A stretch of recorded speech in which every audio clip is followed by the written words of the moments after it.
Alright. Ito na. Nag-start ng election season dito. Kitang-kita natin talaga eh. Meron kang Abalos, meron kang Marcoleta, meron kang mga mayan liberal. Yan, meron kang Mayor Magalong, Solid North, Amy Marcos. Yan, wala kayong magagawa dyan. Kami ang pabebe. Yan. Talagang kompleto tayo dito. Election season na talaga dito sa Baguio. As much as possible, we'll try to be non-partisan here.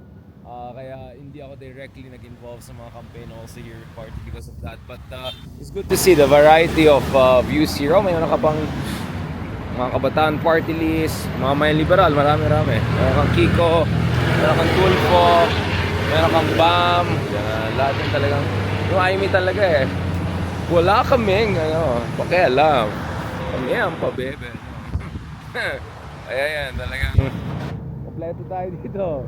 Very rainbow, very inclusive.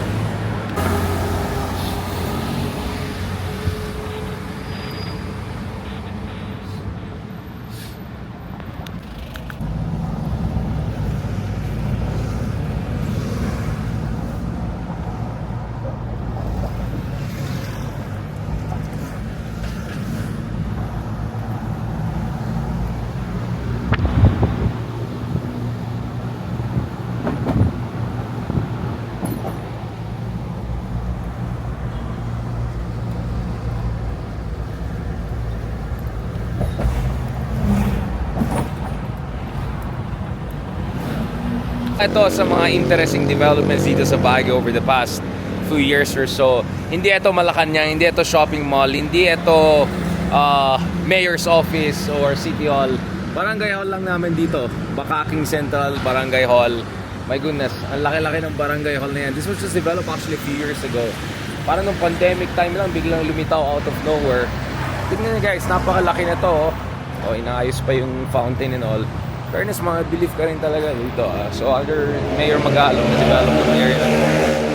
Dati may basketball court lang dito na parang very rudimentary lang. Pero ngayon talaga makikita mo na all-in development na rin sila.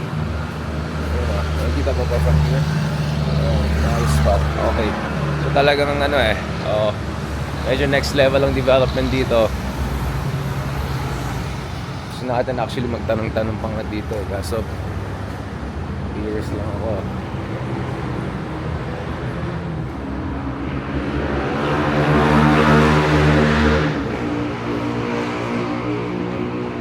Ang bilis na develop dito Parang wala to ng pandemic, no? Grabe, laki ng barangay hall natin dito Pintas met, nagdaktal met. Hindi naman live, yan, vlog lang. Prof. Richard Darren po. Nice mo po. Ako. Si Mayor Magalong kasi na-interview ko separately before. Pero ito, minention niya kasi ito eh. Sabi niya actually malaki siya. Dati lang, basketball court lang nandun, di ba? Lang yung konting roof lang. Naglalaro kami dyan. So magkakaroon ng sports complex din dyan? Magkakaroon ng may basketball court pa rin dyan? Sa taas na. Bukas ngayon? Ada? Kapaling na. Panakti dyan. Video lang ako. Ditoy. Sige po, salamat. Check na lang yung basketball court lang po. Thank you po. Ditoy. Mabalay Ditoy. Okay. Alright. Diba? Ibang klase Punta tayo dito. Imagine parang hall namin to guys. Yeah, so basically dito kami itong kaya tayo lumaki back in the day. Ito na yung basketball. Wow, ba't kalmat ayos ayos na po. Sabi ko dati lang, open, may roof lang tapos open dito. Ngayon, laki na dito. So guys, ito na yung barangay hall basketball namin. Covered pa. Kasi medyo of course alam mo dito sa Baguio, rainy minsan out of nowhere bigla. Medyo out of nowhere biglang umulan. So this makes even more sense. And of course, pwede siya multi-purpose hall. So sabi ni Mayor sa akin at makikita niyo sa mga interview mamaya, sabi ni Mayor sa akin na meron pang mas malaki. Meron pang mas malaki na ganito na ginagawa. Kasi nga nagkataon si Mayor actually nakatira din sa area. Tapos sabi ni Mante, syempre kasi andito yung bahay ni Mayor dyan, kaya malaki, no? In fairness, there are gonna be other versions of this na malalaki at maganda rin. So in fairness talaga, makikita mo, this was built pretty quick during pandemic time, but it looks sturdy naman. It has to be sturdy. This is Baguio. Kamusta po? This is Baguio. At in fairness, barangay lang. Yan yung kalaki. Diba? So talagang yun yung sinasabi ko sa inyo guys, kung meron kang good governance, hindi naman kailangan na Scandinavian level of good governance. Like basic good governance lang and all. Ang dami mong magagawa, including building a beautiful, amazing, wonderful, tremendous, diba? Maganda na City Hall. Not that man. Galing, may taekwondo pa. Baka pwede na ako magturo dyan. Alam niyo na this, black belt boy. Buyaka siya.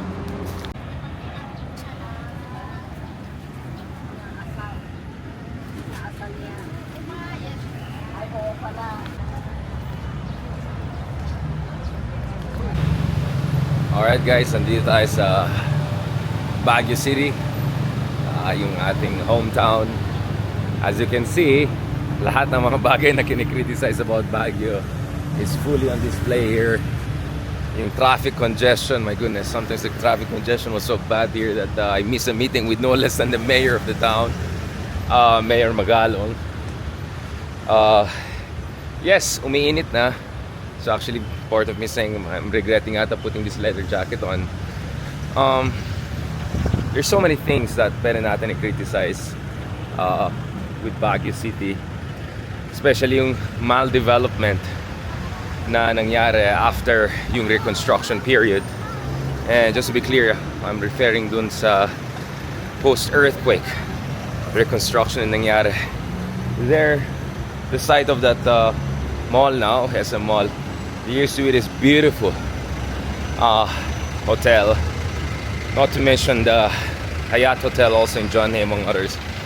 Ang dami nasira dito. This was a death zone when the earthquake struck Baguio. I was barely 3 years old. Para sa sobrang traumatic yung event, I can still remember, or at least I have glimpses nung earthquake na yan. So Baguio was this kind of a showcase city, summer capital, really primarily built by the Americans.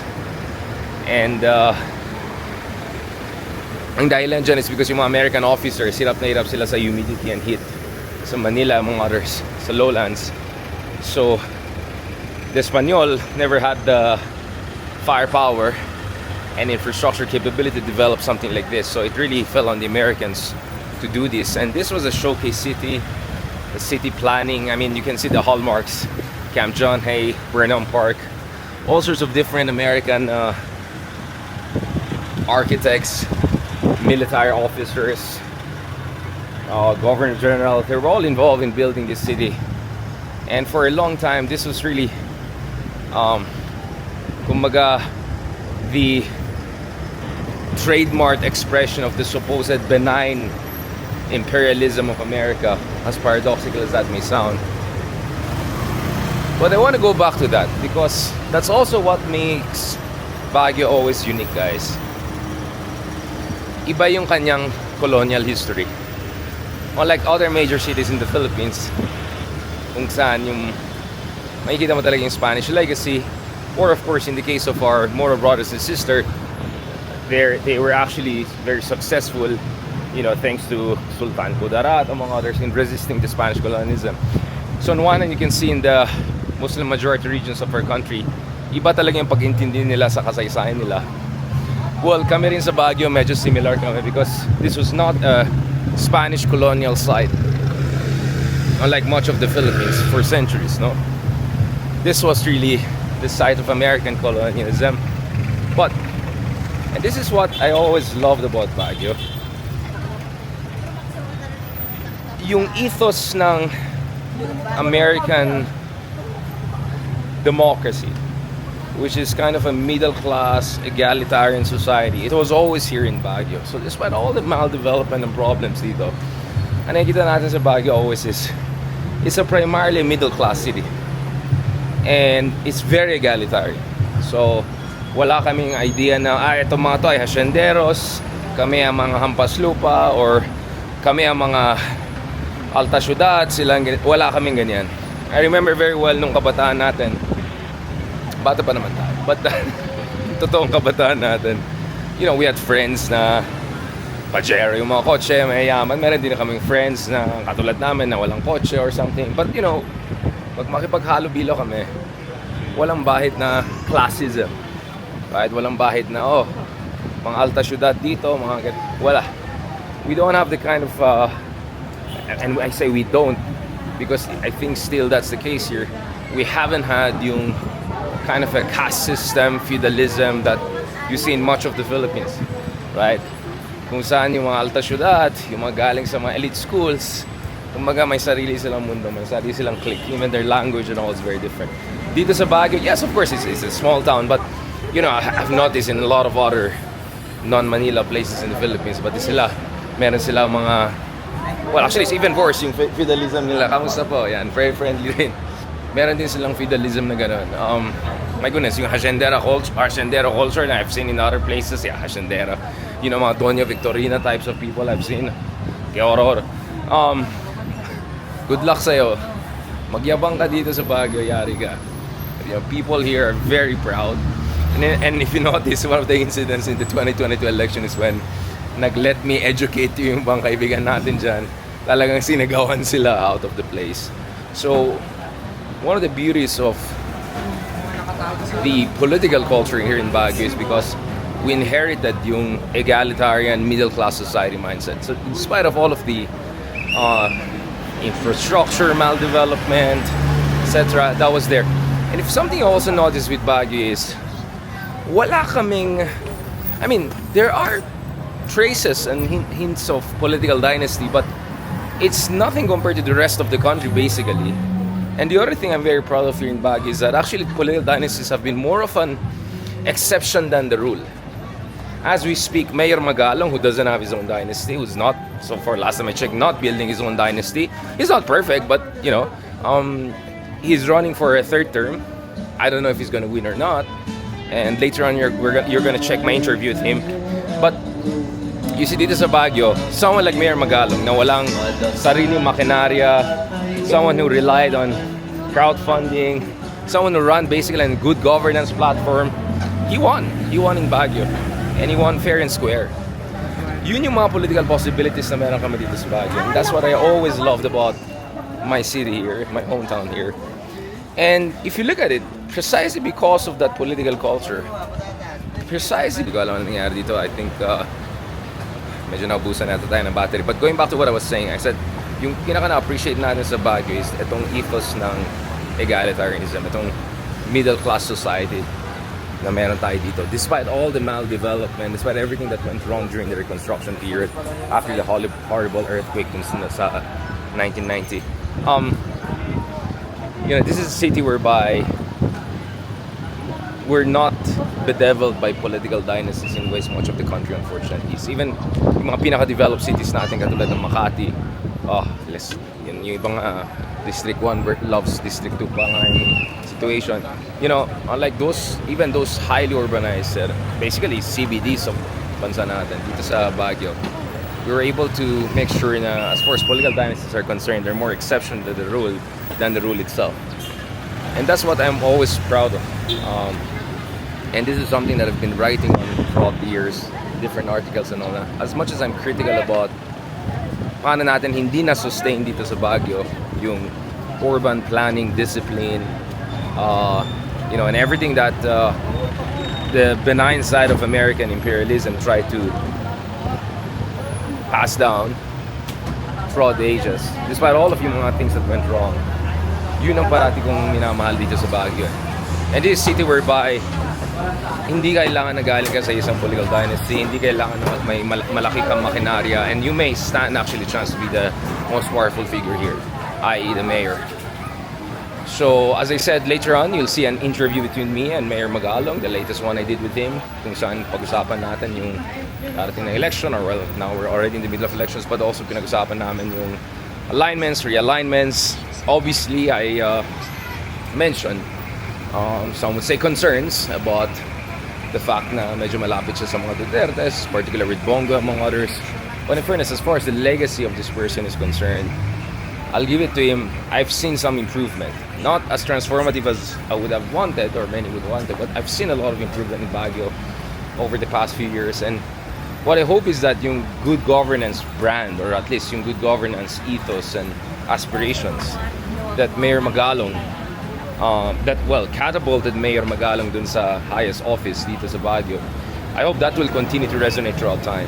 And I remember conversation with Mayor Magalong na he was hoping na tuloy-tuloy yung ganitong legacy beyond him, because obviously even if he were to be victorious now, it will be his last term in office, and then probably national office na next naturally for him. And I've seen some actually surveys that show he has a good chance if he were to consider national office down the road in 2028.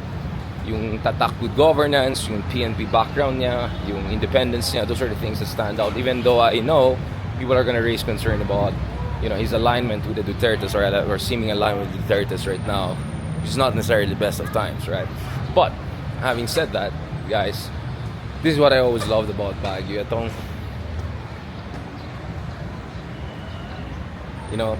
walang, bahid ng dynastic feudalism and haciendera culture that unfortunately bedevils much of our country. And this is relevant because if you remember that whole brouhaha about Human Development Index and all, yeah, there's a reason why Benguet Province, at least based on some of the data, has the highest Human Development Index in the country, or outside Metro Manila, precisely because ang focus dito is education. Ang focus dito is basic welfare of people. Ang focus dito is quality of life. It's nowhere close to where it should be. And by the way, my comparison to Southern Europe, as people know, Southern Europe is actually the less developed part of the West compared to Scandinavia, Northern Europe, etc. But the point here is that because of what I saw here in Baguio, na hindi kami perfecto, malaya kami sa perfecto, hindi pa kami first world, we don't pretend to be first world, and we have so many problems we can talk about. Traffic congestion, housing issues, cost of living. But what I saw here is that if you have a middle class society, kung wala kang feudalistic culture, wala kang haciendera culture, there's always that chance at least to make sure you can create, at least relatively speaking, the best possible quality of life for average citizens in ways that I haven't even seen in the much wealthier Metro Manila-based cities, right? Hindi na natin kailangan pangalanan yan. So I would say that relatively least trapo ang politics dito. And you can also see that in terms of Human Development Index, by some accounts, this is the most developed part of the country, or at least the most developed part of the country outside the CBDs, right? And unlike some of the CBDs, we can talk about Makati, we can talk about, wala kaming the huge level of inequalities and the kind of a de facto caste system. I mean, you go one area of Makati, then you go another area of Makati. I lived in Makati for a long time, for almost a decade, I would say. And what I learned from, actually less than a decade. I live more in Quezon City. But what I saw in those many years that I spent in Makati, even if you may have the wealthiest CBD, whatever, kung trapo yung politics mo, right? You won't be able to give the kind of quality of life that you see here for average people dito sa Baguio, and the kind of Human Development Index we have here, right?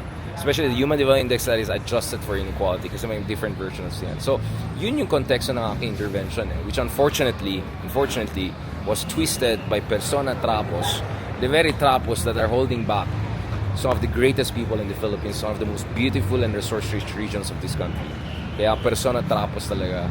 So, I don't know whatever pathetic non-binding charot they want to pass against people who are pointing out the basic facts, developmental facts.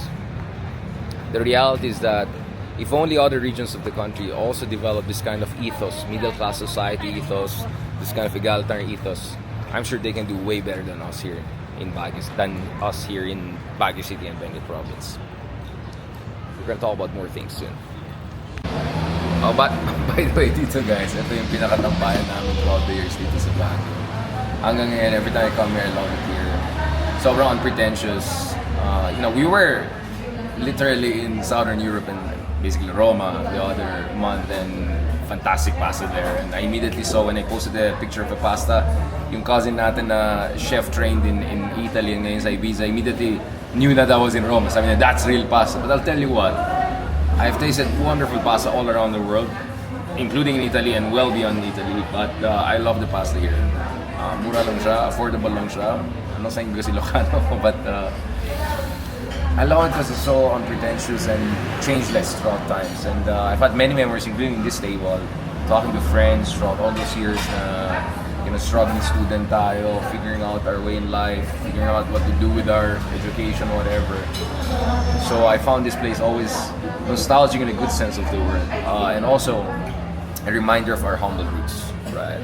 And who knows, maybe one day, hopefully, if we're gonna write our novel, maybe some that we'll write here, and maybe some medyo pag-social tayo in Paris, right? Because I visited, Rizal's residence in Belgium. Ang ganda ng area. Sobrang is next to all of those beautiful French Catholic monuments and all. And I can imagine why Rizal was thinking of writing his third novel in Paris. And part of me was saying, if I'm gonna write a novel, kind of complete Rizal's trilogy with the kind of a 21st century spin, part of it I'll probably write here, literally here, and maybe also in Paris. Let's see.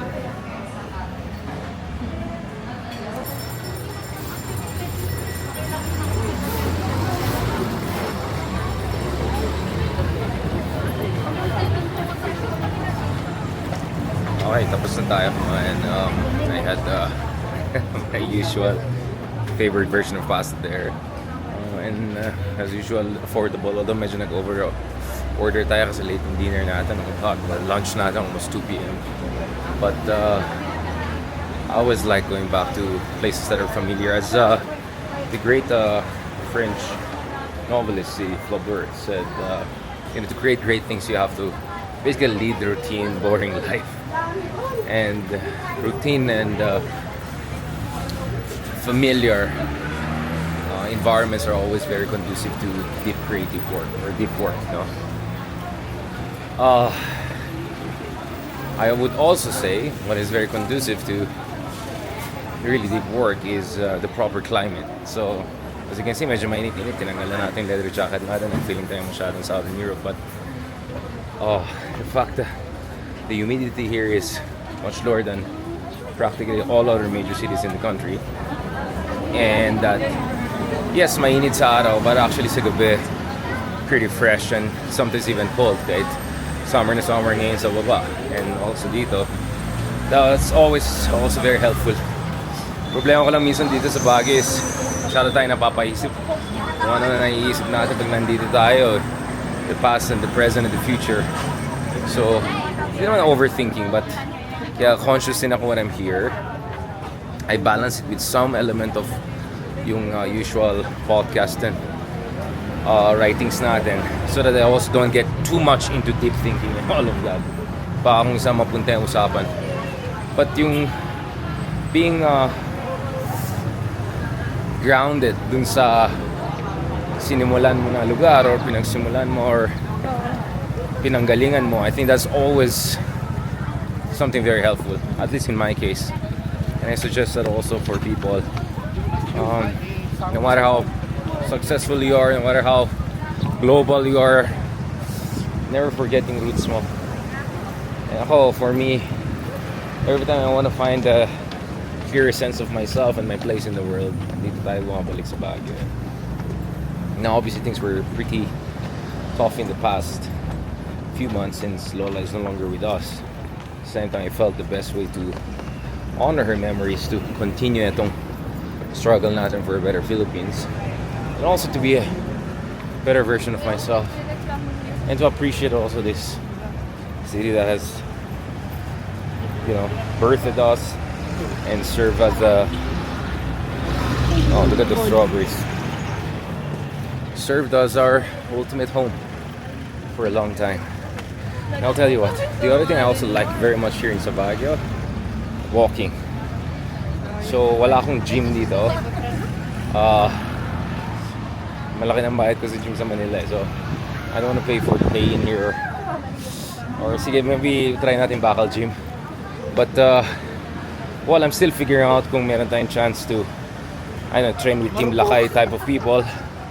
Do a little bit of MMA here because sobrang ganda rin for training ng Baguio for MMA. And of course yung cardiovascular also. And that's why the least I can do, the least I do actually in Baguio is every day at least I walk around, up and down, session, all the way SM, back and forth. I try to park far away, but that's almost a necessity nowadays kasi dito sa Baguio halos walang parking. But it really helps. Even when I have relatively heavy dinner, like kagabi, birthday na mami ko or pre-birthday na mami ko, even if I don't significantly cut on my diet, and even if hindi tayo nag-gym and nag-lift and all of that, because almost every day regularly naglalakad tayo dito, ganado tayo maglakad dahil the climate is very Southern European. I think we keep it together. We get to keep it together. Mahirap na maging Tito Bud di ba? Mahirap na. As the older you get, it's harder to lose weight. So you have to be really disciplined sa diet mo, sa exercise mo, or just yung routines mo. And especially dun sa mga katulad ng mga trabaho namin ng mga writers, thinkers, journalists, and academics. Not to mention driver din. Meaning driving myself, obviously. You really have to make sure strict ka when it comes to those basics. Yeah. Now, let me just say I'm not a fan of certain corporations. And it always made me wonder bakit one particular corporation ended up getting the best spot in town. Mahabang usapan yan. But in fairness, you could say that this is at least the best version of this chain of malls in the country if you have that kind of view. And of course, importante sa ating mga Ilocano yan, free aircon. So I like how they expanded here throughout the years. Not though at the expense of those trees. Kaya dun sa mga kaibigan natin na nagpa-puff pieces dun sa mga billionaires, maya naman kayo. Ang dami mga gandang trees na katulad na ito ay nasira dahil sa itong mall na ito. But at least this mall, I don't know,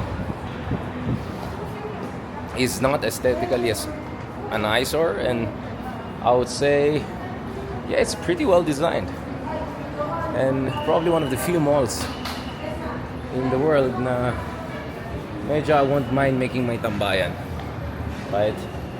Because to be honest, I rather do like a cafe shop, simple type, yung mga nasa Hanoi, makikita mo yung mga ganun, or kind of a hipster, unpretentious kind of place. But in fairness, this mall kind of gives you different vibes. Kasi open air siya. You don't have this sense of seclusion and isolation. And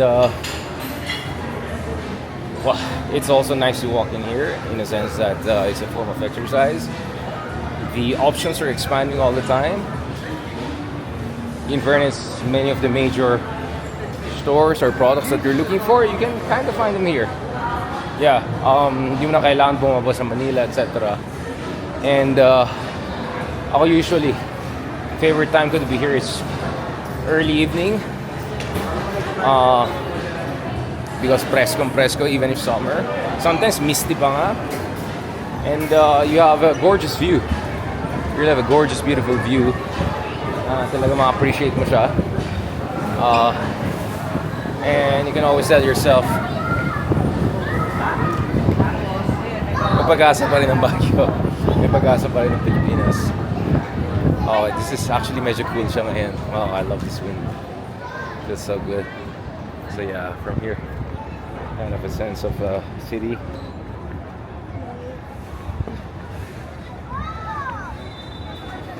Burnham Park and all.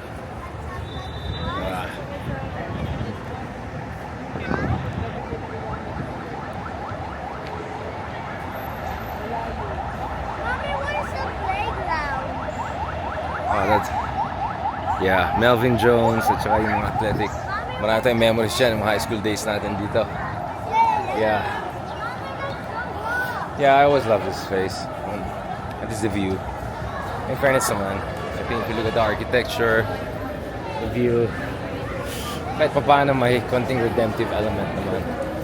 Although many were hoping that,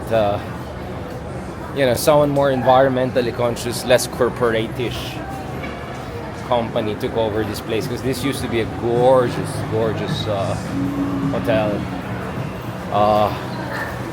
But yun lang, I think nasunog na, and then of course later came the earthquake and all, and that's it.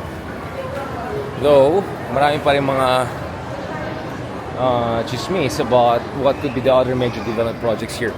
Sa pagkaalam ko, at least ito yung discuss natin during pandemic period, is itong plan ni Mayor Magalong is for kind of a Metro Baguio project kung saan ma-decongest dito, kinda like central London type na no car zone eventually here, and then you develop the public transportation, because public transportation is I think one of the weaknesses talaga dito sa Baguio. Ang hirap kung wala kang kotse dito, and it's up and down, so kung may marami kang groceries or dala, medyo mahirap yun. But the other thing I want to say is that at least there's this kind of a Metro Baguio kind of expansion plan to decongest the heart of the city and then develop yung mga peripheries of the city, hopefully in an environmentally sustainable way, at least base dun sa grand plan, master plan ni Mayor Magalong here, which he released a few years ago. This is a kind of a decade-long siguro project, but hopefully he can just lay down the foundation, especially if he gets another term in office, para tuloy-tuloy na sana yan na ma-decongest dito yung gitna ng Baguio, yung heart of the city, so that this becomes more like the old Baguio. And then at the same time, develop yung mga, I don't know, Camp 8, 9, 10, 11, whatever, onwards. And then the other side also. And then hopefully bring in the more environmentally friendly, world-class type of corporations to help out with some of these big projects out there. The demand is huge, and especially now na sobrang lapit ang Baguio sa Manila due to the infrastructure development. Hindi mura yung toll fee, sobrang mahal, but at least malapit ng Baguio, 3 hours you can make it here from Manila. That connectivity should also make it easier for bringing in the high quality investment na kailangan natin para ma-decongest talagang Baguio. Kaya mahalaga talaga, guys, who's elected as a mayor here and who stays as a mayor here. And beyond the person, what's also important is yung vision, yung policy agenda. Yeah, those things have to stick around. Yeah. While I mostly reside in Manila, and while doing much of my work around the world, medyo invested din tayo sa nangyari dito. So whoever becomes the next mayor, really best of wishes, and sana matuloy yung plano talaga ma-decongest tong city na ito para hindi lahat ng mga bagay dito lang sa center. Hopefully it will be a car-free zone dito. Sana tuloy-tuloy yung master plan idea, because you want to decongest dito yung center of city, and you want to make sure that development is pushed outside, but in a sustainable fashion, in a world-class 21st century fashion, and most importantly, environmentally friendly fashion. I'm not so happy with the fact, hindi talaga tayo masaya with the fact that so many pine trees were removed here to make way for whatever is here. It's not the worst thing in the world. I understand yung infrastructure needs of an expanding city with a large population, hundreds of thousands, which is what, more than 10 times the original projected capacity for the city when the Americans were building all of that, urban planning legit places. But as you can see, there are some development projects there. There are going to be multi-level parkings here. But the master plan is really important. Camp 10, 11, 12 onwards, I don't know. Bring in the good companies, bring in the good guys, bring in foreign direct investments, bring in more science-based, data-driven, algorithm-based analysis of traffic management and planning and city planning and all. And who knows, baka at the end of the day, not only could we bring back some of the old good Baguio days, but actually make Baguio proper not for the 20th century but for the 21st century, especially with the population expanding. So yun yung plan. So yun ang hope natin, di ba? Whoever becomes the mayor, tuloy-tuloy lang yung master plan yan. Because as I said, this is not a question of who's the mayor. It's a question of what vision and policy agenda they bring in. And looking here, this beautiful panorama, it really makes you feel the need na talaga ma-decongest mo dito. And of course, hopefully, also more efforts to deal with cost of living here, congestion there, affordable, housing. Dami pang issues eh. Kaya, hindi kaya ng one term, two term lang yan.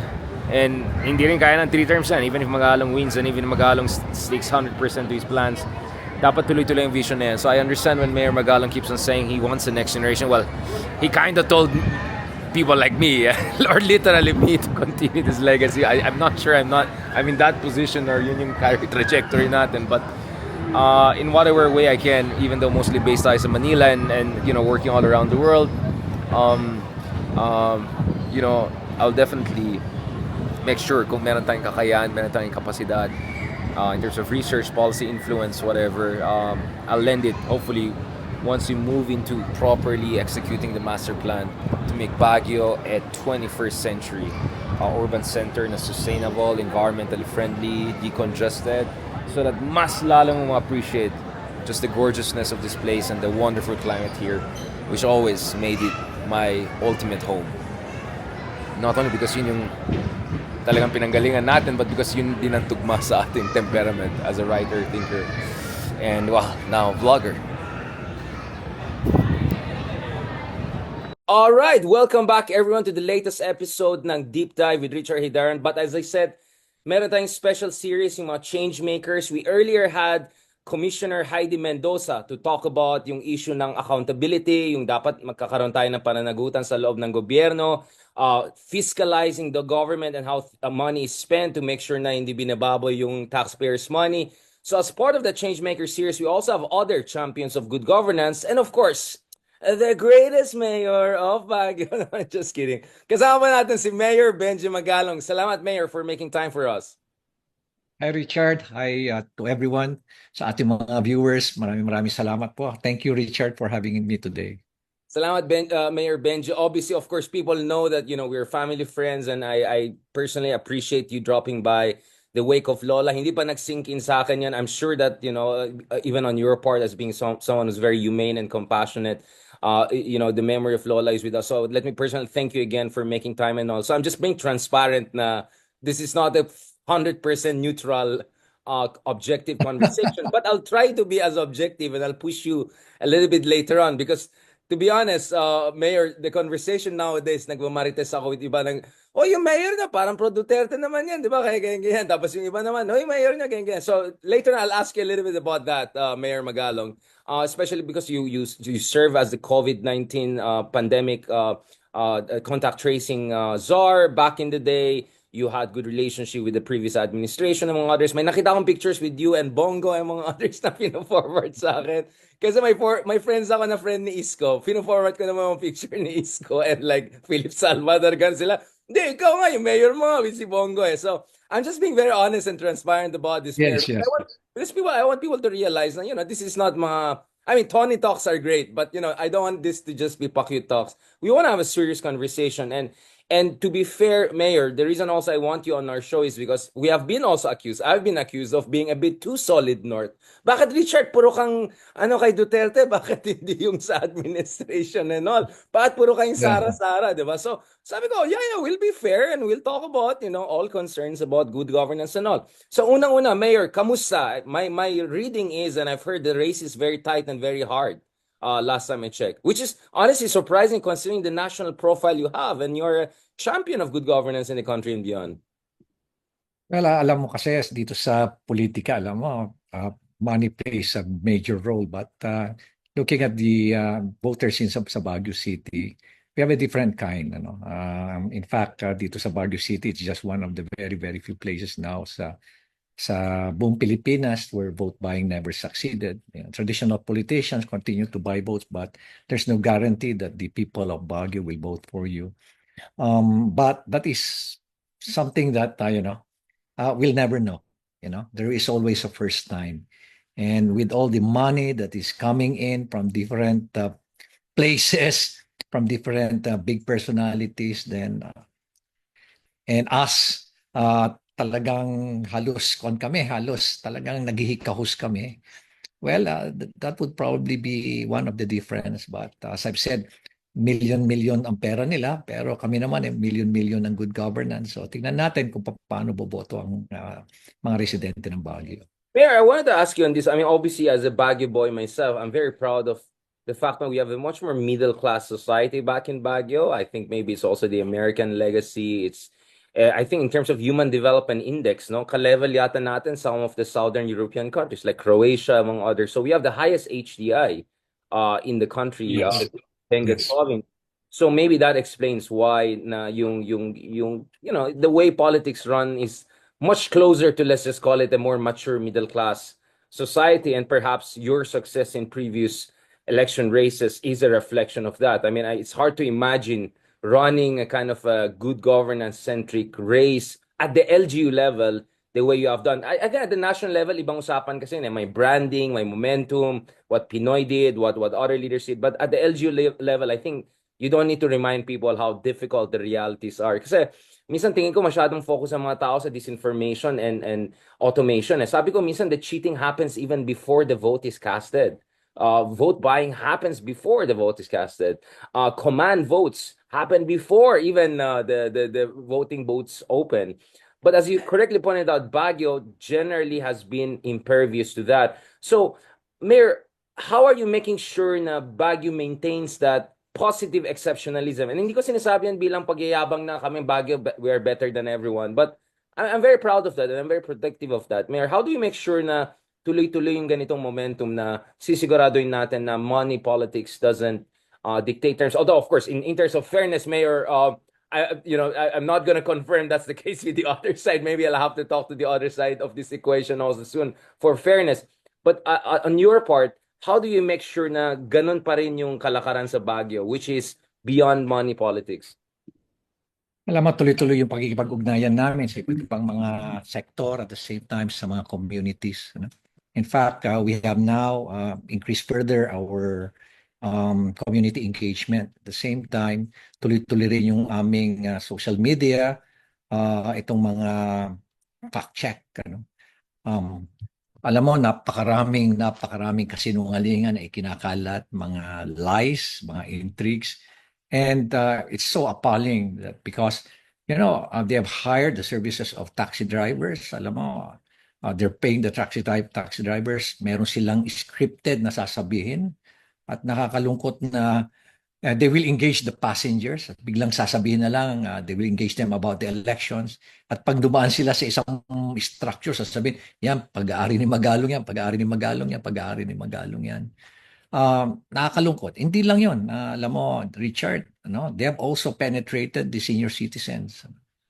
And then recently, pati mga bata, they're using them to spread the fake news sa social media. Kaya mismong isang religious group, they've engaged one high school student, a group of high school students, isang high school dito sa isang barangay rito para lang i-promote yung advocacy to address fake news, tapos address disinformation and misinformation. Matindi talaga, no? Alam mo, kuminsan hindi ko nga alam kung sinong kalaban ko dahil lahat sila, hindi naman nila binibira yung mga kasamahan ko sa lineup. Ang binibira lang nila lagi, iba yung tinatakbuhan nila pero binibira nila yung mayor, diba? Councilor pero binibira lang yung mayor. Kaya kuminsan talaga nakita mo talaga it's a systematic, deliberate, structured na demolition job eh. Kaya as I've said, we're here to promote the truth. Sabi nga nila, the truth is like a lion. You don't even have to defend it because it will defend itself. Just let it loose. So yun ang pinapanghawakan namin, yung katotohanan. And we have all the documents that would prove that we're telling the truth. We have all the pieces of evidence. In fact, we are on open government partnership. Anybody can just come to the City Hall and I will immediately sign any document. Kung anong gusto nilang tingnan, anong mga financial gusto nilang tingnan, immediately without even thinking about it, bibigyan ko kagad sila because, as I've said, we have declared ourselves as an open government. We have been accepted dun sa OGP network. It's a network, global network. Apat lang sa buong Pilipinas ang membro niyan, ano? It strongly advocates yung transparency, accountability, and citizens' participation. So in the entire worldwide, there are only about 160 local government units out of the thousands and thousands of local government units who are members of that. Baguio City in the entire country with about 1,600 local government units, apat lang kami member ng Open Government Partnership. Well, it's good you pointed that out actually, Mayor, about itong Marites operations, no? Because I noticed since last year, and I would even say since 2023, nag-pick up ito laban sa'yo, no? I'm hearing Marites right and left. And me, of course, Mayor, you know me. I mean, I'm in the midst of politics. I hear all sorts of crazy stuff. A lot of people, I just raise my eyebrows. Like, saan nyo naman nakuha yan, di ba? Because I remember very well, many people with conviction would say, meron kami ebidensya na si Leila de Lima talaga ano yan ang bayaran ng mga drug dealers and all. Sabi ko, saan yung kinuha yan? Saan yung kinuha yan? And then later on, they all had to slap their own face. Because, I mean, some people very close, very smart people fell for that. And then I had a very interesting conversation with Christian Esquera when we were together in Taiwan the other year. And si Christian, he was talking about yung theory nila how Marites is spread in a systematic way. And how that was used against Senator De Lima. And I realized, actually, this is applicable model, di ba, to anyone. Kaya ako, every time I hear na Marites about you or something like, ayan na naman tayo. And ayan naman tayo because, Mayor, I mean, you should have seen this coming, right? In a sense that, hindi naman nagsimula yung good governance, championship mo or advocacy, yung itong adikain mo, itong this year lang sa issue ng budget this year. This has been there since your re-election, right? At nung binoking mo yung paano nini-negotiate yung mga kontrata, yung cuts ng mga different mga politiko, kawawa yung mga contractor, kawawa yung taxpayers' money. So you see this coming, and you know, at the end of the day, Mayor, of course, you're a man of you trained in PMA. You know that politics is also about being prepared, right? What did you do to make sure na knowing na they're gonna come after you, right? Kasi ang dami mong binangga eh. Ang dami mong binangga over the past few years. And I'm not saying this in a parang in a way that I'm like criticizing. I'm saying that like, you know, with responsibility comes also enemies, right? Yeah. Thank you, Richard. Ano? Yung character kasi was not developed when you occupied a certain position, especially in politics. Ano? That was developed way, way, way before, especially during your developmental stage. High school pa lang ako, alam mo, third year ako, high school, alam mo yun, yung pinaka-adventurous na year eh. Pero every time na may examination, I go to the back part of the classroom. I do my own thing there. Hindi ako magtatanong ng sagot sa mga classmate ko maski bumagsak ako, hindi ako mag-cheat. Another is alam mo nung fourth year high school kami sa St. Louis Science, ano? Alam mo, sinumbong ko yung mga klase ko doon sa leakage. Kaya galit na galit sila sa akin. Tapos, and then I entered the Philippine Military Academy. Tapos, I was elected by my classmate to become a member of the Honor Committee. Alam mo, yung Honor Committee is an elite group of cadets who actually they are just like a jury that tries yung honors, that implements the honor system at the same time, try cadets who violated the honor system. So sabi nung honor system niya, a cadet does not lie, cheat, steal, nor tolerate those who do. In the same manner that was also, it strengthened my principle when I was in the Philippine National Police fighting corruption. If you remember, I participated in the 1986 people power, but we were told to stay here in the city of Baguio. Another is yung 2006, I was even, alam mo siguro na we almost launched a rebellion against an administration na we perceive as, they're committing anomalies during the election. And then, nakita mo naman siguro yung track record ko, but I'm willing to sacrifice my career, my ambitions, and even my life. Talking about disclosing to the during a congressional hearing yung mga drug lords who were in jail pero they continue to manage the drug business in the entire country. I receive a lot of threats and a lot of offers as well na huminto lang ako mag-testify meron darating sa akin na monetary reward coming from them. The same time, may mga threats din. Ganon din yung nangyari doon sa Albayalde case, na I also receive a lot of threats. Tapos ito na naman, itong laban ko na naman dito sa corruption. At binangga ko na nga yung mga powerful people. And I expected that something's going to happen, But I never expected that it will be a sustained, Right. systematic demolition job, systematic, deliberate demolition job. So ngayon, I'm actually, facing all these challenges. But as I've said, I'm not going to abandon this crusade. When was the last time, Mayor, na tatlong back to back naging mayor ang isang sa Baguio? Parang not many, no? If ever, I'm just also trying to realize, ang mga taga Baguio ba, sanay ba magpapalit ng mayor every other term or something? No, karamihan ng mga mayors dito natatapos naman nila yung kanilang 3 terms dito. Right. So Probably you're talking about Ifugao na usually sa Ifugao kasi 1 term lang mga congressman, governor, yeah, except for this governor na naka 2 terms, amazing nga si Governor Jerry Dalipog. right. The broader car region, no? Medyo mataas yung yung circulation na frequency. Going back to this, obviously yung latest na mainit na issue na you've been part of is yung concern niya about the budget. And here I just want to be fair kasi marami nagsabi, Richard, you're not paying also enough attention because parati mga sa impeachment, piatos, ganun.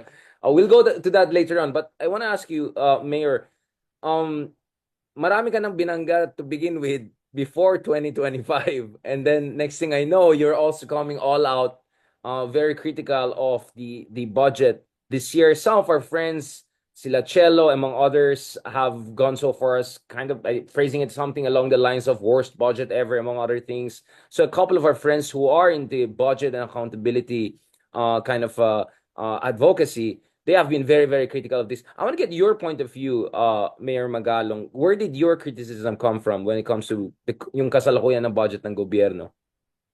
Well, I totally agree with the statements of Chelo Magno, pati sila former Secretary Jokno, and all the other distinguished individuals who are very, very critical of the current GAA. No? Alam mo, mismo yung mga taga administrasyon na mismo, during one of our discussions, it was a private discussions. And one of them was saying na, look at what happened dito sa GAA. Sabi niya na ang daming binago during the BICAM. So ako naman nag-react. Sabi ko, Mr. Secretary, nakita ko nga na ang daming discrepancy. Sabi niya, ang laki pa ng discrepancy. Hindi lang yan na Mayor Benji, sabi sa akin. Hindi lang yan. It was a different animal. Very different from the from the president's budget. Kaya nga, sabi niya, talagang sumasakit ang ulo namin dyan. That alone would show that, something was wrong. Something happened during the BICAM. And ano na lang ang gamit ng mga committee hearing, both House of Representatives and Senate. So much time, so much effort, so much money was spent. So much preparation was spent coming up with a president's budget. And then in just a matter of a few days, biglang totally binago lahat. Tapos nakakalungkot na inaportion pa nila yung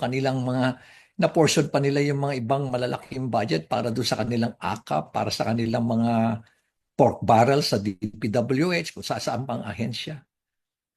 Are we just simply going to be silent about it? Now, also Yun nga the yung question. discrepancy, yung education spending. I think Justice Carpi, we had him multiple times on this show pointing out that medyo may pagka-questionable yung counting of what counts as educational, yung kung anong judicial academy. Pati munting na, PMA ba? Sinama na rin yung mga program. Parang that doesn't count necessarily as DepEd or education funding, right? Alam mo, kwan na lang yun eh. Palusot na lang. Ano? Diretsuhin ko na lang, palusot na lang yun. No? Just to justify yung malaking discrepancy between the education's budget for education rather, and for the public works. Ano?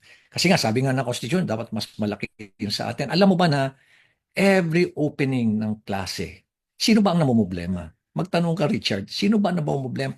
It's the local government unit. Karamihan ng tulong na ibinibigay namin pagdating sa brigada, eskwela, talagang ang namomroblema dyan, local government, pagpuproduce ng mga pintura, mga upuan, pagsasaayos ng mga eskwelahan, pagbabayad ng mga workers, ano pa to? At iba't iba pa. Ang dami namin ginagawa para lang siguraduhin na maayos yung pagbubukas ng eskwela. Pero nakakalungkot isipin na bakit binawasan nila? No? Binawasan nila. And in fact, even no less than the DepEd asked for a higher budget, pero binawasan nila. Alam mo ba na hindi lang yun? Meron pa pala akong nalaman na pati yung budget ng NCIP, which amounts to about 400 million, nawalan sila. Nawalan sila ng budget na 400 million. So in short, wala nang scholarship sa mga IP. Pangalawa, wala na ring livelihood programs for IP. And according to the chairperson of NCIP, sabi niya, alam mo, Mayor, itong ang ginagastos namin ngayon, sarili namin pera, itong trouble namin, para lang makapag-engage kami ng mga IP groups. So nakakalungkot isipin, ano? Pero tingnan mo, nilagay nila sa mga nilagay nila sa mga public works na alam naman natin na sino nakikinabang.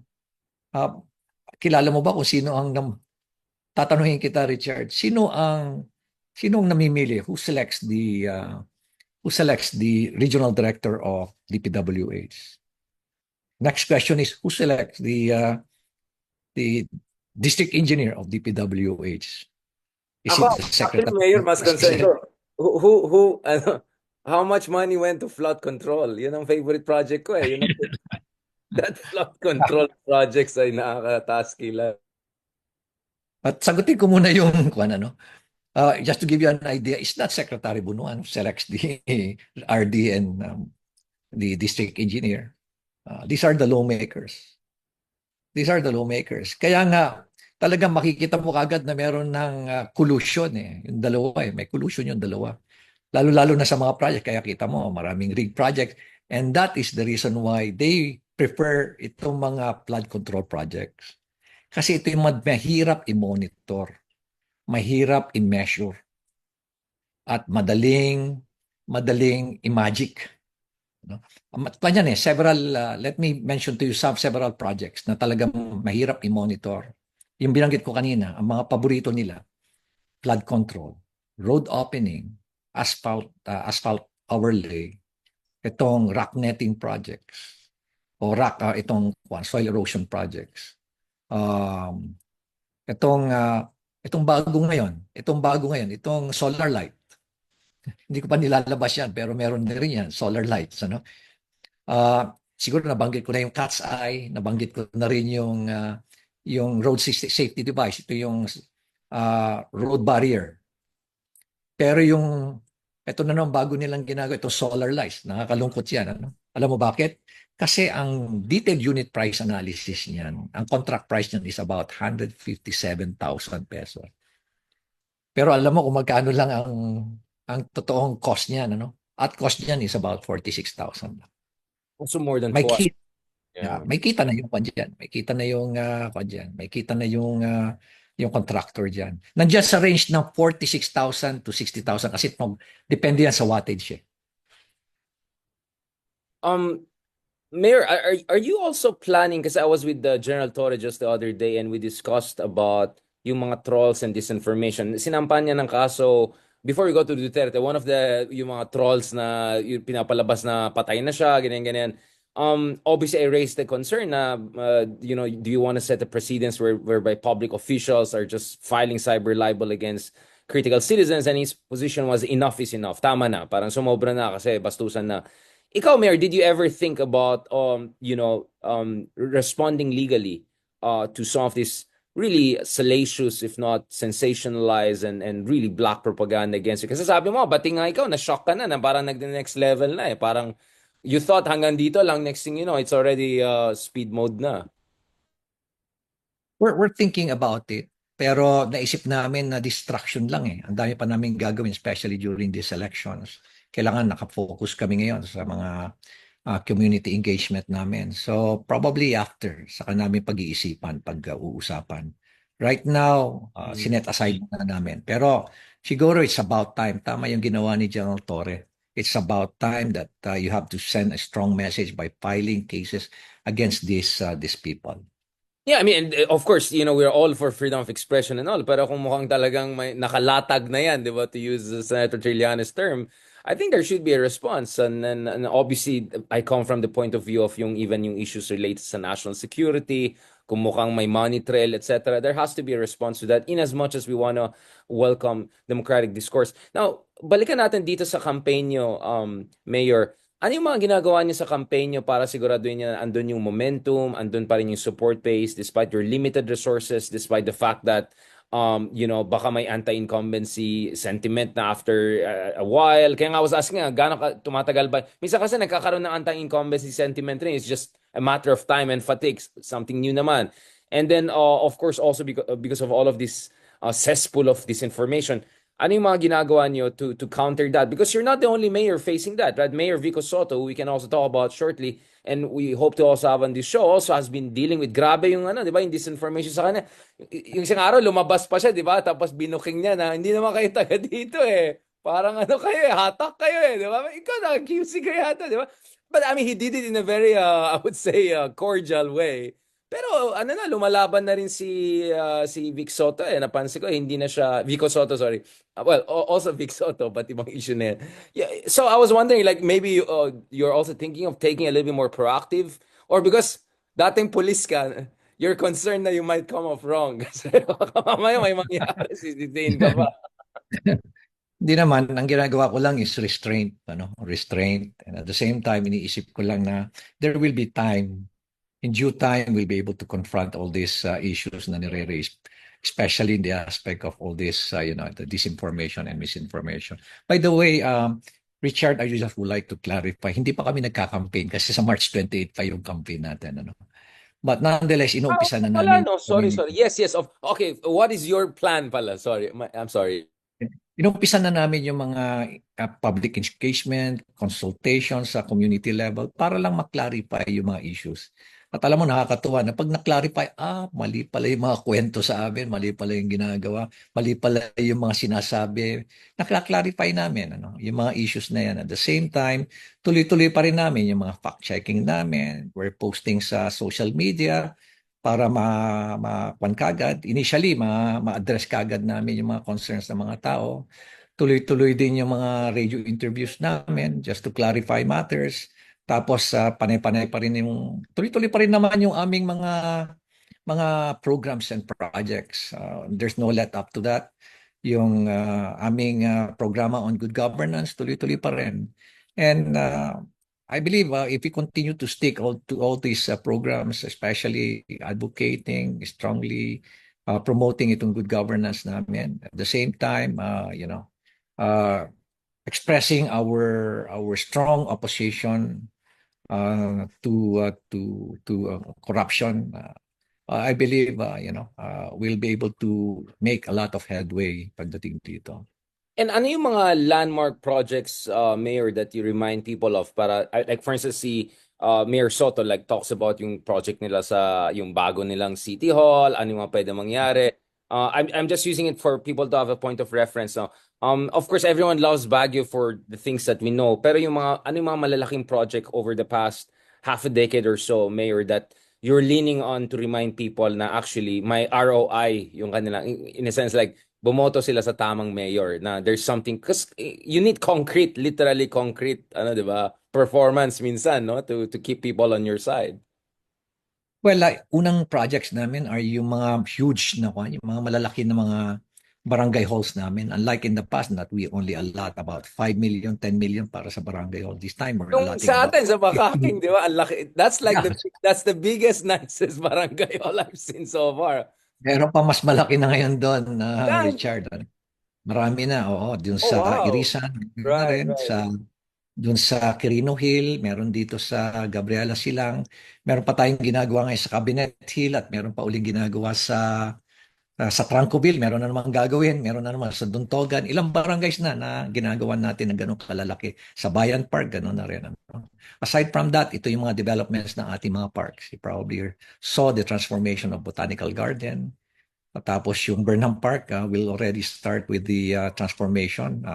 After pa na siguro, after the summer season, nakiusap kasi ako sa Chesa na umpisa na lang sa pagkatapos na lang ng elections o kaya sometime June kasi ngayon talagang busy-busy ang Burnham Park. Ang dami pupunta doon because summer season. Another is yung sa Bayan Park, talagang dinedevelop na namin. Tapos itong upcoming, itong Sunshine Park natin, the park beside the University of the Philippines. And then ito naman, we're working closely with the GSIS for the tree park, which is beside the convention center. So another is yung ating adopt an island program, an adopt a park program. Isa rin yan sa napakalaking nating project. That's why when you come up to the city of Baguio, nakikita mo siya, ang gaganda ng mga islands natin. Ano? These are led by the private sector. And then we also have yung road widening, tuloy-tuloy yan, yung ating pedestrianization of Session Road, pati na rin yung making yung Blue Walks program at yung Green Walks. Yung Green Walks naman, ito yung making the city a walkable city. Kaya nakita mo, we are improving our sidewalks and we're recovering our sidewalks as well. Yung Blue Walks naman, ito, upcoming to na project natin para dun sa ating we're going to improve further our itong mga drainage systems natin, particularly our creeks and our canals, water canals. Another is itong malaking project natin, itong STP, which we are now taking a loan of about 43 million US dollars so that we'll be able to really clean yung Balili River and at the same time improve further yung treatment ng wastewater natin. Ano. This is a 43 million loan from the ADB and hopefully it will be approved this year. Meron tayong nakakagulat na meron tayong 7 PPP projects. Kaya nga nagtatanong minsan sa akin ng Makati Business Club kasi nagkaroon kami ng forum. They have also invited several local chief executives, governors, and mayors. And they were really surprised na, uy, bakit ang dami kasi yung ibang mga LGUs, isa o dalawa lang yung kanilang PPP. Right, Ano? seven is a Pero lot. sa atin, nakita nila na high profile na high impact projects. Nagulat sila. And Could you so, remind the audience of these projects, Mayor? Because the reason why, remember nung pandemic time nag-usap tayo, you were talking about the congestion plans, developing beyond the usual Camp 7 and 8, making sure na mag-spread out na yung Baguio kasi sobrang congested na yung sa gitna. yes, one is yung market modernization, which is about 4.6 billion pesos. Ano. Ongoing na yung nito. Tapos na rin yung negotiation na to. We are already at the last part of the PPP process. Ano. Katatapos lang yung endorsement ng CDC. Pero pinahinto ko muna kasi we have to finish the process. Kaya uulitin uli namin yung deliberation ng City Development Council. Another is yung ating intermodal transport terminal. If you visited yung ating PITX sa Parañaque? Hindi pa nga actually. Hindi, hindi. Yes. It's an airport. Parang ang environment doon is parang airport siya pero mga buses. Yun din ang ilalagay natin dito sa bandang southern part of Baguio City dito sa Marcos Highway. And the same company that owns sa PITX will build that mega-wide yung company. Another is Mega yung wide, no? hydroelectric. Yes. Another is the hydroelectric plant na gagawin natin sa Asin. Ongoing na rin yung negotiation doon. Another is yung ating yung housing project which numbering to about 7,000 units. Ano? Para doon sa ating mga this is a socialized housing project. So nandun na rin tayo sa umpisa na natin yung negotiation kasi tapos na yung review ng NEDA, yung PPP Center and they've already endorsed yung proponent sa amin. Another is yung Smart Urban Mobility System which it's very similar to what the system in Singapore pero meron tayong controversial na component doon eh. Ito yung congestion fee na tuloy-tuloy ang pag-engage natin sa mga iba't ibang mga sektor, iba't ibang komunidad para maintindihan lalo at talagang We have already conducted about 18 or 19 engagement, and I don't really care if you have to go as high as 50 engagement para lang maintindihan ng tao. And we also have to listen to them, to their sentiments, yun ang intention din. And we're also looking for other solutions pa para at least hindi naman siya, hindi naman siya talagang viable siya kasi talaga yung congestion fee talagang matindi rin yung opposition doon, ano. Kaya bine-weigh namin mabuti. But at the end of the day, wala pa namang congestion fee because it's just a proposal and it has to go through the process, yung PPP process. And of course, the multi-level parking buildings na pa namin, and we're also working closely with BCDA para talagang malagyan pa ng multi-level parkings doon because based on the smart urban mobility master plan namin, we need to build about, we have to create about 14,000 public parking slots in the entire city of Baguio. That would be the minimum and a Grabe, maximum yeah. 1,000 for us to be able to address itong 58,000 na registered vehicles in the city of Baguio as of 2024 and the 297,000 vehicles of visitors coming up to Baguio every year. So yun para we'll be able to really manage yung mobility and traffic, especially traffic in the city of Baguio. Mayor, again, I know the campaign has not started per se, or again, we want to be fair at least, but how important is it for you to have a third term para matapos itong mga proyekto na yan? How essential it is to continuity and effectuation of itong mga projects? Kasi ako, matagal ko kinausap mga NEDA, different government officials throughout the years. Si NEDA Secretary Balisacan, Aquino time he was there, now he's here. Alam natin, infrastructure projects take a lot of time. There are a lot of complications, unforeseen expenses, unforeseen regulatory issues, right-of-way issues. Kakapalit lang sa DOTR, baka DICT din. Yes. So, I just want people to realize hindi madali itong mga infrastructure projects na yan. So, how important is it, Mayor, for you to have another term at least para, well, a third is the final you can have straight. Para lang tuloy-tuloy ito. How much invested do you feel in that? Well, alam mo to kasi these are game changers na projects especially in the aspect of addressing our problem on urban decay. Katulad yung market modernization, it will significantly address yung cleanliness ng Balili River because um, a substantial amount of wastewater coming from our market is polluting our Balili River. And besides, the people of Baguio deserves a better and a safer and a sanitation compliant market. Another is ganun din yung ating mga yung ating intermodal transport terminal. Kailangan natin yan para ma-address natin itong problem of traffic at the same time itong carbon emission natin. But alam mo, ang sinasabi sa akin ng mga proponent, Mayor, the reason why we're investing in Baguio is because of your good governance. Sabi niya, very seldom do we encounter local governments who do not ask anything from us, sabi nga nila. In fact, yung iba nga sa kanila is, sinasabi nga nila na Mayor, marami naman kami napunta na LGU, pero only in Baguio talaga kami nakaramdam na gano'n. And word spread, by word of mouth, these investors, talk to other investors, sabi niya, let's go to Baguio kasi talagang very sila doon. Good governance talaga doon. Walang corruption doon, walang hiningi. So that's why they're so motivated. At sabi nga nila, paano na lang kung hindi ikaw? Ano mangyayari? Baka kaliwat kanan ang hingi sa amin. And that, mawawalan kami ng gana. The Atras na business lang kami. costs. Yeah. Kawawa naman ng people, tao ng Baguio. So at the very least, you bring regulatory certainty, right? I mean, at the very least, to put it in a very generic sense, and that's important for long-term investment decisions.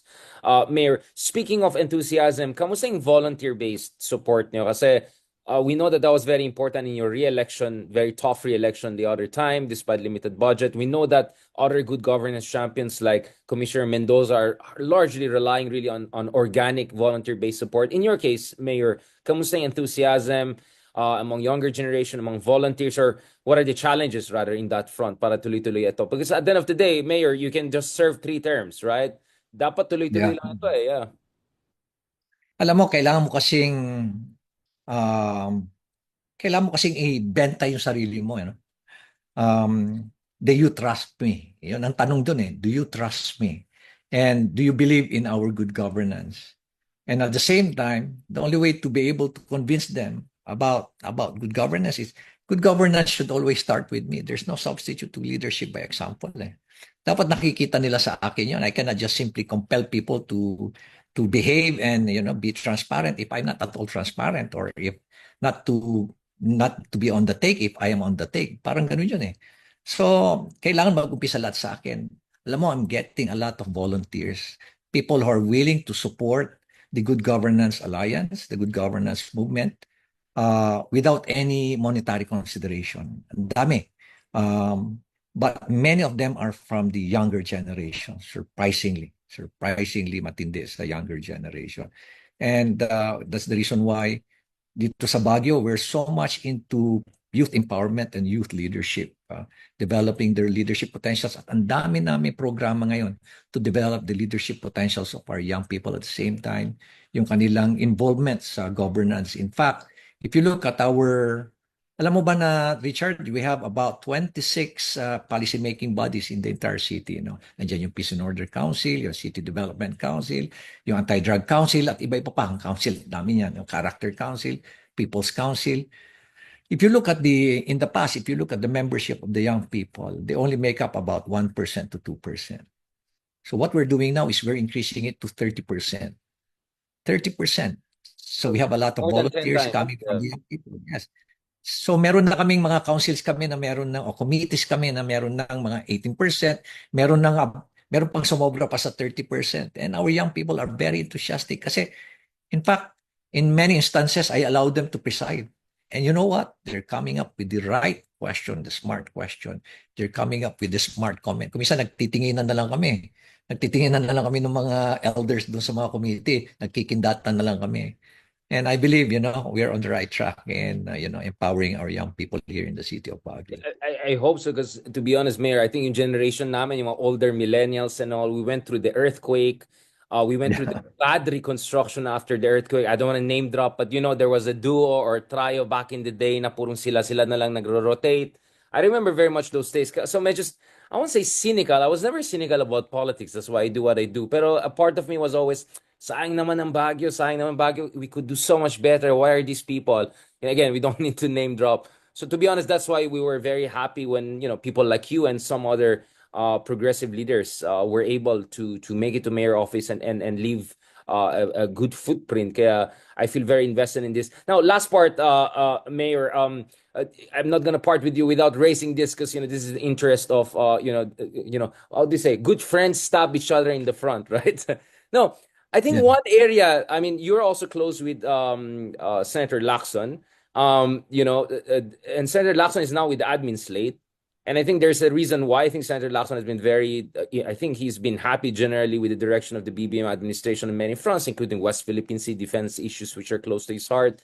And of course, Senator Lacson is very much known also as being a fiscalizer. He never took pork barrel, among others. So where I come from here is that, why is there this idea that you're a little bit too soft on the Dutertes, or you have a soft spot for President Duterte? No, because people say, oh, what about Farmali? What about, I mean, that's not blaming you directly. You were the czar for contact tracing. Walang kinalaman sa'yo yan. But it's not like the Duterte administration was not free of, alleged anomalies, not to mention the extrajudicial killings and everything that we can discuss. So the reason why, Mayor, I developed this trust and respect for you is because even nung time ni Digong I interviewed you, in fairness, you were very clear with your principles and all. And I really encourage people to check our interviews back in the day, diba? In the ethos cyclical, you have been quite consistent about this. But what do you have to say about people? And this is the criticism also raised even with some of our friends. No? But bakit purong ina-attack na yung admin ngayon? What about the previous administration? When in fact, a lot of things we're suffering from now are also legacies of the pandemic era, some of the misdeeds or shortcomings of previous administration. What do you have to say about that, Mayor? At mabuti na lang tinanong mo yan sa akin, Richard, because a lot of people are getting a lot of misinformation, disinformation, and a lot of intrigues about what surrounding this incident, especially yung mga pronouncement ko. First is, alam mo, as a mayor, you have to work closely with the administration. Importante yan eh. Importante yan. For you to be able to get, support, funding for your projects. Otherwise, you cannot. You cannot. I just would like to emphasize that I've never attacked our administration, the present administration. In fact, I've been saying a lot of good things about our president. I have a chance to work closely with the president in several occasions. I was part of the small group, meetings, and I saw him asking the right questions, asking the smart questions. Amazing, amazing. Talaga. Kumisa nga, yung mga kilala kong mga attendees doon, hindi sila makasagot na maayos eh. Ano?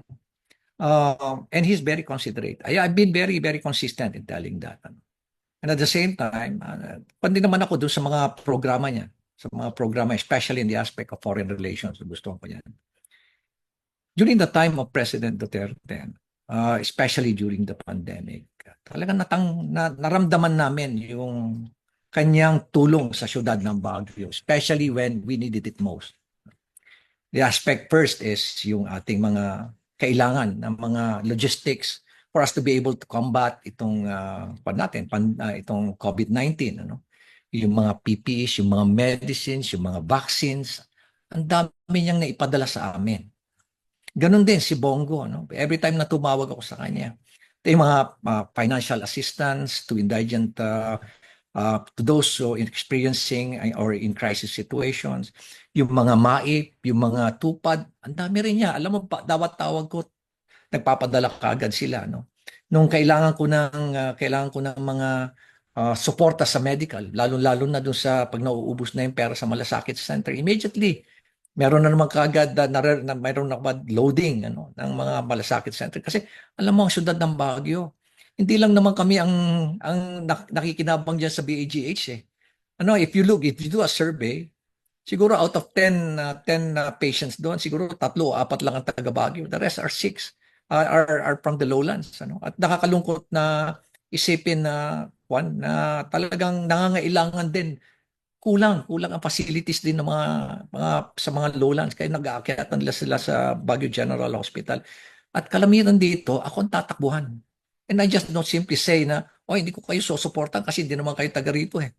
I have to help everyone. Kaya nauubos kagad yung pera sa malasakit center. So how do you manage to fund it? Kulang na kulang ang aming pondo. And that's where Senator Bongo comes in. Every time na I give him a call, halos wala siyang kwan. Hindi niya ako tinatanggihan. Maya-maya, nandiyan na kagad ang tulong. Another is, alam mo nung time na nag-open kagad kami ng economy, Richard, we were the first to open our economy in 2021. And that's probably the reason why our GDP growth then was at 9.9. And then kami yung highest sa buong city, Alam mo, I was criticized by no less than NTF, yung mga kasamahan ko sa NTF. Tuloy-tuloy ang sinasabi nila sa akin na, Mayor, you have violated the policy. You should not have opened your economy. And I told them, nakadapa na kami. And if you look at our system, I believe we are capable of opening our economy. Sabi ko sa kanila. And then, sinabihan nila si Presidente, si former President Duterte. Alam mo, sabi niya, gawin nyo na lang, tulungan nyo na lang ang Baguio. Tulungan nyo ang Baguio. So in short, ang laki ng naitulong niya sa mga taga Baguio.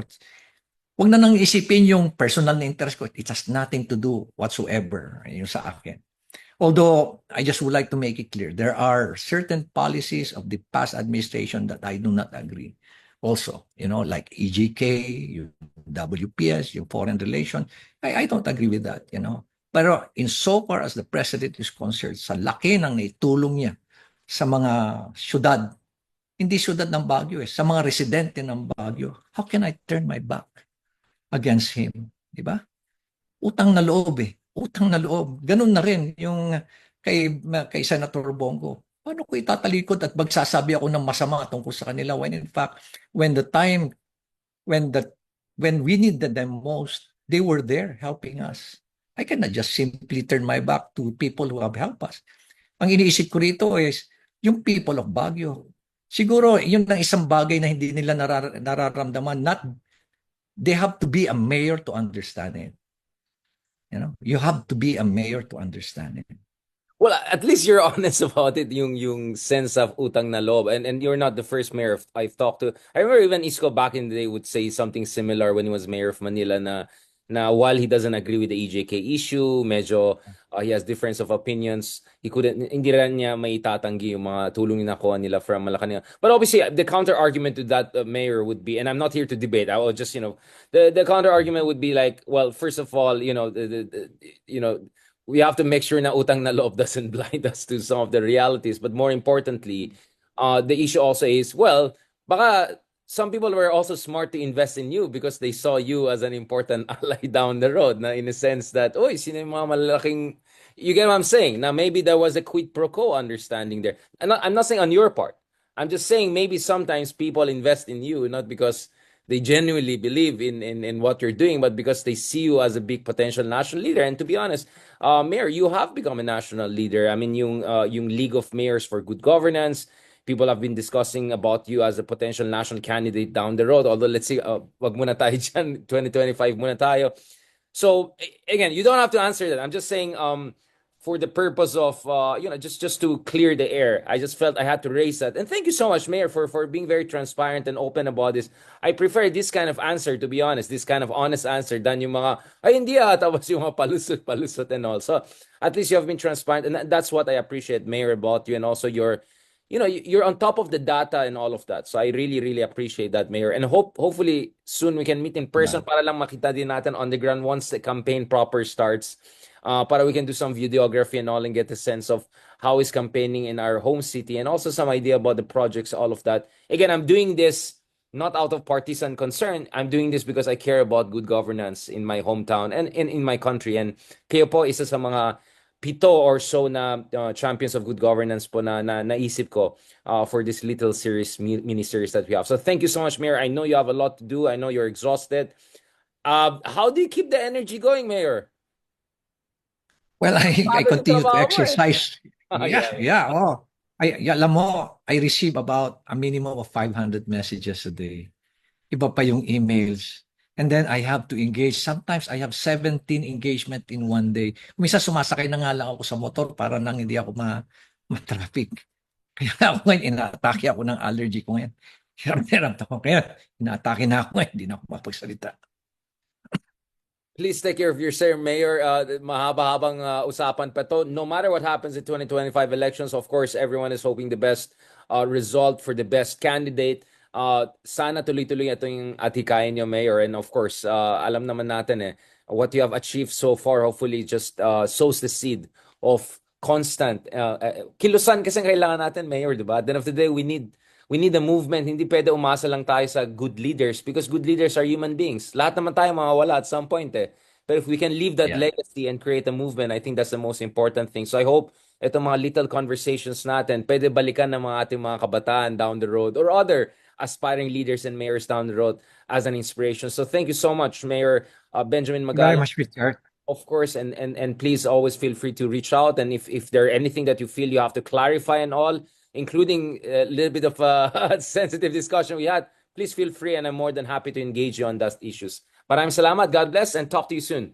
And see you soon, Mayor Thank you. Magalong. Mabuhay ka, Richard. Thank you. Mabuhay po.